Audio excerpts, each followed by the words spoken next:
him back. I really want good.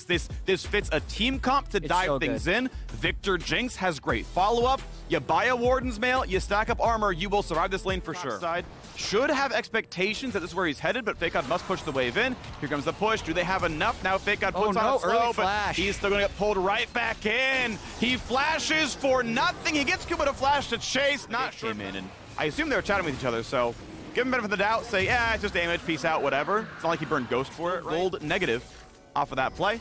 Still, the can't steal's pretty nice. 200 gold difference, not too bad. And now look at this. Tukui gonna get his ulti down in time.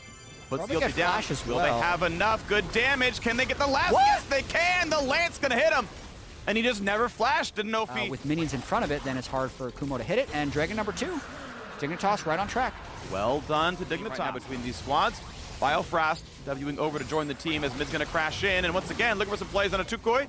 Pretty good damage down to 400. Once again, they can go for a flash dunk into the ulti.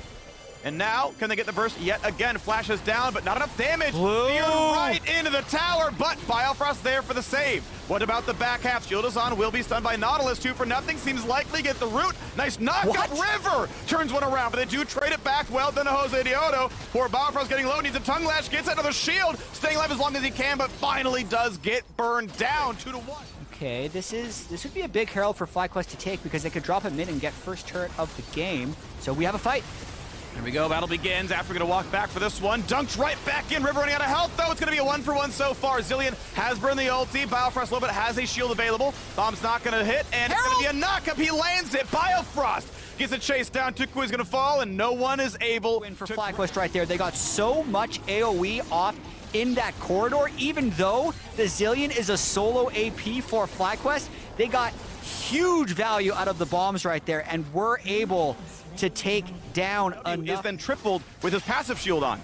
Again, scale with armor he is allowed to buy. So this will keep scaling up. It will get harder and harder. And even though Johnson's going Lord Dominic's, which you're gonna make sense, it's still gonna be a really hard road forward. Yeah, it's like almost too much armor to feel like you can ever shred. Right. When you're talking about a Malphite who gets items, but the Hullbreaker breaks the turret. Give a small window to make something bigger happen. And that's like a macro judgment call. I will say that even though River puts so much attention into bottom lane early area, and it's going to be very difficult for Dignitas to kind of enter into that triangle in the river, and FlyQuest may be able to get... But if he's playing... No, we have to keep the Malphite away from the 5-on-5. Play purely for the 1-on-1. That's the build that gets... He's up an item. Dignitas got to make something happen. Well, looking right now at the sidestep from Biofrost on the front line. They go big damage and aftermove. He will not be ulted. He will die instead. Of course, Zillion does not able to put that ulti onto him, so not going to matter here. 1-for-0. Mid push going to continue. No double bomb, and River doesn't find the engage just yet, but that turret, they should be able to free hit this one. Stay on there, put the damage in, and yes, they do. 450 for the kill, 500 for the tower. Dignitas right back into behind them. It's about who can mark Kumo. I think if FakeGod just marks Kumo off the side, they should be generally okay. Looks like it's going to be a smite fight, though. Yeah, they're flipping it. And it's going to be grabbed nicely down to Jose Diodo. And they go in for the dive. A dunk onto 2 is going to be enough damage, though. Fearing right back in, trying to burn him down. Malphite ulti hits 2.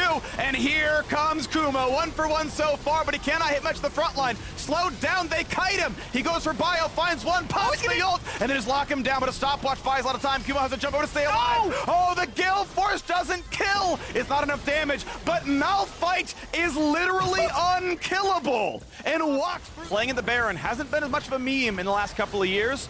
But they gotta be careful. Zillion poke isn't huge. Kumo gonna wait to play the blast plant angle. River still marking as FakeGod is one tanking the Baron, but they find River. River could die fast. They ult only a Nautilus, but they find a knock-up on a Tukui. Then on the back lane, it trades one back. 1-for-1 so far. Do they have enough damage? It's still Johnson cutting around. He actually kills FakeGod, and he's going for blue. Lichbane layer. Oh, flash Q auto. He nearly had the damage, and it's time for them to run. Neo is smited. Neo will fall. He can't dodge anything. A double kill for Kumo. The Bud Light ace for FlyQuest. That could be it. They have a big wave in mid lane. They won the clutch fights time and time again. Looks like FlyQuest is going to 7-4. And there we go into 3rd place alone.